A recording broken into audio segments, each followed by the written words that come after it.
I'm so glad you guys are joining us this morning. Do you know what your name means? My kids have all had to look up what their names mean for school. Daniel means God is my judge. Hannah means God has shown me favor or grace. Abigail means the Father rejoiced or God's joy. Elizabeth means pledged to God or God is my promise. My name, Holly, means gift of God. So if you want to know what your name means, all you have to do is get someone's permission or get someone's help and go on the internet and just look up and then your name. So what does my name mean? And it's just that simple. And you can find out exactly what your name means and where the origin is and where it came from. So it's really cool to find out that. So today we're going to look at the Micropachycephalosaurus, and that is quite the name, isn't it? So we're going to read Dinosaur Devotions by Michelle Matlock Adams, illustrated by Denise Turu, published by Tommy Nelson Publishing. What's in a name? I'm pretty sure that if we'd been friends with the Micropachycephalosaurus, we would have given it a nickname. Maybe Micro? Yes, let's call him Micro. Because a 9-syllable, 23-letter name is a mouthful. See the picture of the Micropachycephalosaurus? In fact, this dinosaur holds the record for the longest name. Yet, it was one of the smallest dinosaurs. Micropachycephalosaurus actually means small, thick-headed lizard. Not sure that's any better than a 9-syllable mega name. Actually, I have a secret for you guys. The Pachycephalosaurus is my favorite, and this is a Micropachycephalosaurus, so it's a tiny Pachycephalosaurus. Names are important because they mean something. For instance, my name is Michelle. The girl who wrote the book, her name is Michelle, which means godly woman. I may not always live up to that name, but every time someone says my name, they're saying, "Hello there, godly woman. How's it going today, godly woman? Would you pass me the ketchup, godly woman?" Pretty cool, huh? Even if your name doesn't mean something like godly girl or godly boy, if you are a Christ follower, you are called a Christian. That means you have a part of Christ's name in your name. And that's really awesome. God has many names too, and they all mean something different. Each name of God shows a characteristic of his features. For instance, Jehovah Jireh means the God who provides. And Jehovah Shalom means the God of peace. No matter what your name means, hopefully it doesn't mean small, thick-headed lizard, you can celebrate that God knows your name. You're a child of God, and that means you are awesome. You are chosen, and you are loved. I think that it's really fun to find out what the meaning of your name is. So I hope that you guys take time this week to find out what your names mean. Isaiah 43:1 says, "Thus says the Lord, He who created you, O Jacob, he who formed you, O Israel, fear not, for I have redeemed you. I have called you by name. You are mine." That is our memory verse this week. We're going to learn just the bottom half of that. The second half of Isaiah 43:1. "Fear not, for I have redeemed you. I have called you by name. you are mine. Isaiah 43:1b. That's the part we're going to memorize. Say it with me a couple times. Fear not, for I have redeemed you. I have called you by name. You are mine. Isaiah 43:1b. Say it one more time. Fear not, for I have redeemed you. I have called you by name. You are mine. Isaiah 43:1b. Good job. You guys are doing an excellent job with your memory verses. Keep sending me the videos and keep memorizing. Great job, you guys. So, have any of you guys ever created something, made something all on your own? I'm going to show you something that I made this week, just for you guys. I didn't make this. I made some little washcloth creatures for you. This is my bunny. Can you tell it's a bunny? See its little ears? And here's its nose, and this is its little butt. So this is my bunny. I created him, and I named him. His name is Scarlet, because he's a red little bunny. And I made 2 teddy bears. So I made this little teddy bear. You see his little arms and his little feet, his little ears. And I made this little teddy bear. Sometimes you can see the arms better on the back and the little legs. So I made them. So this one I named Teddy, and this one I named Blue. And what else do you think I made? What else do you think I made? Do you have any guesses? I made a bird. Do you see my little bird? See his little wings? His little head? See his little beak? And his little tail back here? See my bird? I named my bird Tweety. And the last thing I made, can anybody guess? It's not a dinosaur, but that was a really good guess. I'm sure somebody said that. I tried so hard to make a dinosaur. Do you know how hard it is to make a dinosaur out of a washcloth? It is really hard. But this one wasn't easy either. Let me show you. I made a hippopotamus. Can you see my hippopotamus? Isn't it amazing? See his little legs, his little tail. See his little hippo nose and his little hippo ears? I'm so proud of my hippo. Isn't he cute? So the hippopotamus was really hard, I have to tell you. So I named my little hippopotamus Henry the Hippo. I'm sure you guys have all created and made something all on your own. So I formed these and I made these creatures all out of washcloth. I made them all on my own. And I called them by name. And they belong to me. They're mine.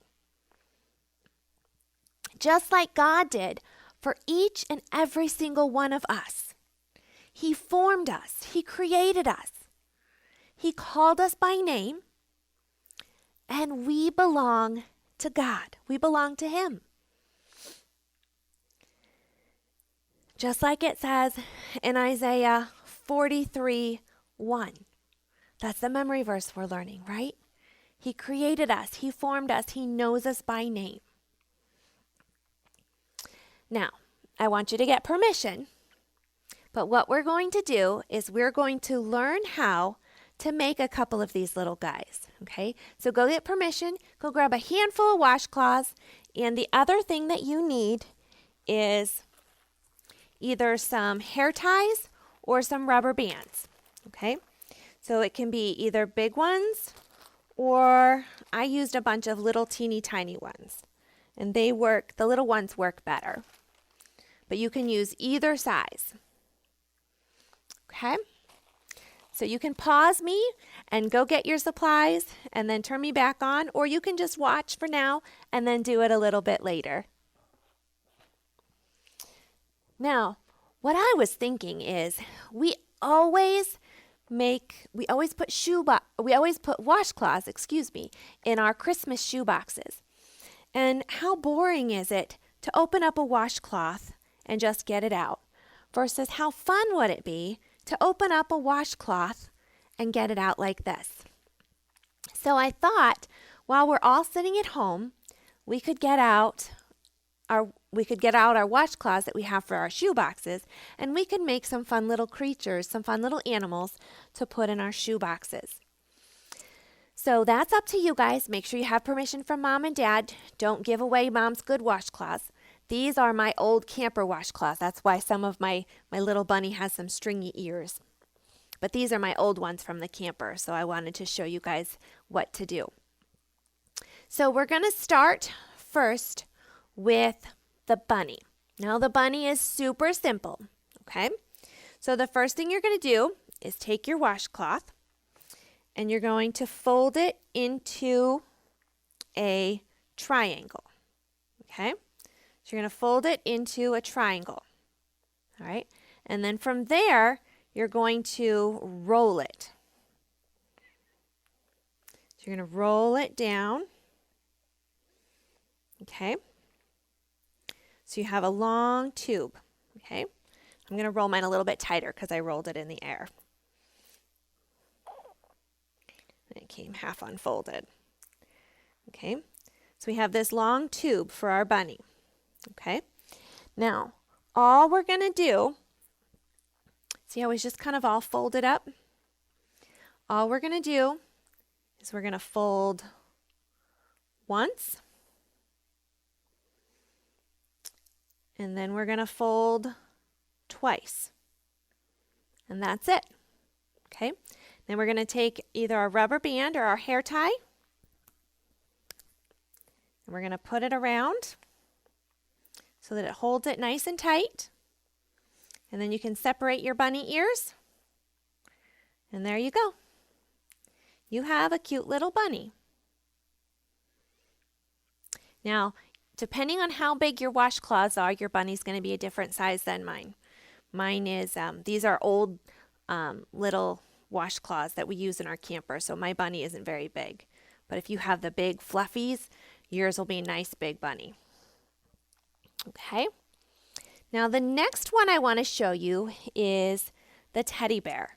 The teddy bear is great for packing in our shoe boxes because he's nice and flat and doesn't take up a lot of space. Okay. So again, grab a washcloth. Okay. And we're going to start by rolling from one side towards the middle. And then when you get about halfway, you're going to go to the other side and you're going to roll in from that side the same way. I have to put it down a second. I can't do it in the air.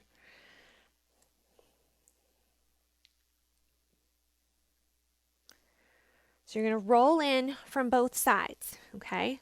So we've rolled in both ways towards the middle. See that? Okay. Now, you're going to take about halfway. You're going to take the top and fold it down. So you have some little legs down here. Fold it down, and then you're going to open it around. You're going to open it up around your legs. Okay? And then we're going to grab one of our trusty little bands over here again. And we're going to put one around to give it a head. Okay? So now he has legs, he has arms, and he has a head. Now you can kind of wiggle those around so it's even and shaped the way you want it.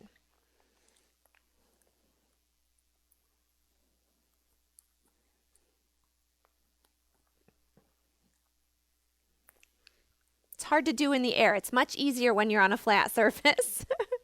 Okay? So there's my legs, my arms. Now he still needs ears. So we're going to get 2 more little hair ties or rubber bands, whatever you have.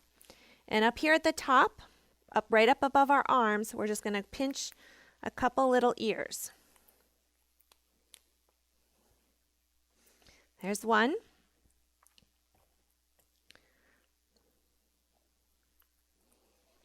And And here's another one. Whoops, snapped myself. And there's another one. See his little ears? And now I have another teddy bear. We can call that one Harriet. I don't know. Whatever you want to call your little teddy bears. And those will go really nice in your Operation Christmas Child shoe boxes if you want to make a whole bunch of those. What I got, if Mom is wondering, or Dad, or whoever does your shopping right now, a whole bunch of these teeny tiny little hair ties. These make perfect ties for putting these together. And then you can add a ribbon around the middle to dress them up a little bit. And those are perfect for in there. Or just fun for in the bathtub too. Now the last one I want to show you, because it's a little bit more tricky, is our bird. Okay? Now, the bird starts off with like the bunny. Okay, so we have to do the rolling part. Okay, so we're going to fold it into a triangle. Okay, and then we're going to roll like we did the bunny.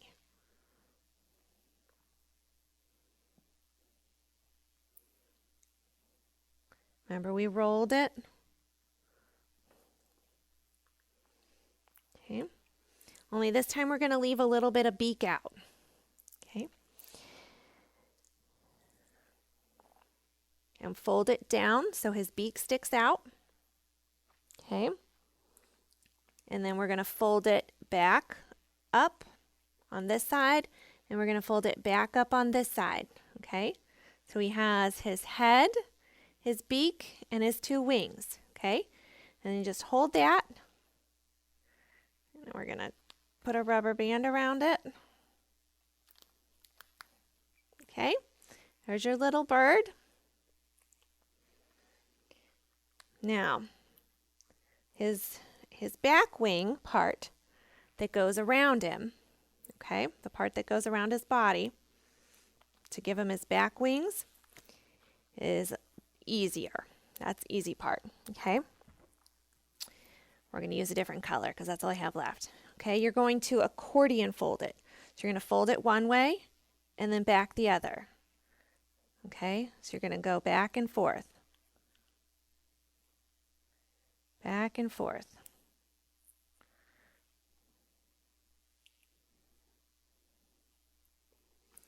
And now I have to start over because I dropped mine. Okay, so just fold it back and forth and back and forth like an accordion. Or if you've ever made a paper fan. Okay, so it's kind of like that. Flip, flip, flip. Okay, and then you're going to take that and you're going to, see there's this beak. You're going to go around the bottom. Put the ruffle in the back. And then put a rubber band around the ruffle.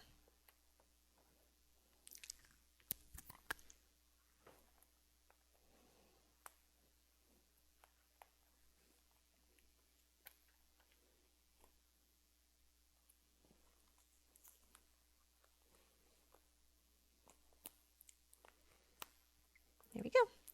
Now he has his little ruffle in the back, his little wings, his head, and his little beak. Okay, so now you know how to make a bird, a bunny, and a teddy bear if you want to make washcloth animals to put inside your shoe boxes or just to have fun. I hope that you guys have a great week. I hope you have fun looking up the meaning of your name and making washcloth animals this week. I miss you all. Work on your memory verse and send me those videos. Bye, guys.